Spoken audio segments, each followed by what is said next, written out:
I am Stephen Davis, Senior Market Strategist, RJO Futures, here to talk about the agricultural markets, the grain markets.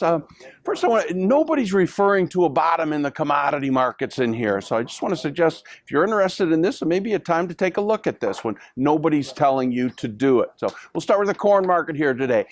Corn, the fundamentals are still bearish on corn. There's a lot of corn in the world. One thing I want to bring up is ethanol and exports on ethanol. And here's an industry that didn't exist 8 years ago. And China could buy our U.S. ethanol and clean up the smog and the air in their country. So just an idea, there's good potential for this sector of the corn to grow here going forward, the exports on our ethanol. Soybean market.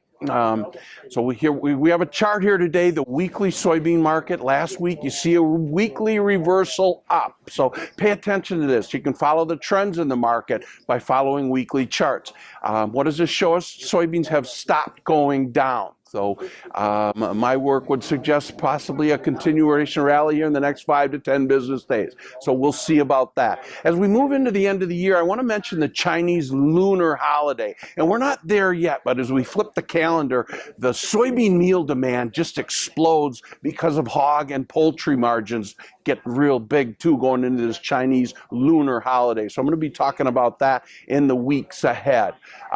Be careful, soybean oil's the leader here, so be careful about soybean markets going higher, led by soybean oil. Just be careful about that. I've always been schooled, I've always been taught the best soybean markets are led by soybean meal. So going forward here, exports are good in soybeans, and I just want to say that, you know, the population of the world and the incomes of the world is supporting this ag industry. So I don't think this weakness in corn, beans, and wheat are going to last forever. And moving ahead, you know, we'll get the January crop report, and you're probably going to get bigger production, smaller exports, and ending stocks are going to increase. So the fundamentals are still bearish, but the technicals have turned here. And the next chart we got is a weekly chart on corn, and it's not a weekly reversal up, but look at the markets on corn and beans. They're trading higher in here. So we'll see as we move into the end of the year, the news flow dries up, gets a little quieter, and perhaps we can continue to trend higher going into the end of the year.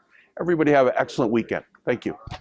Futures and options on futures may involve substantial risk and may not be suitable for all investors.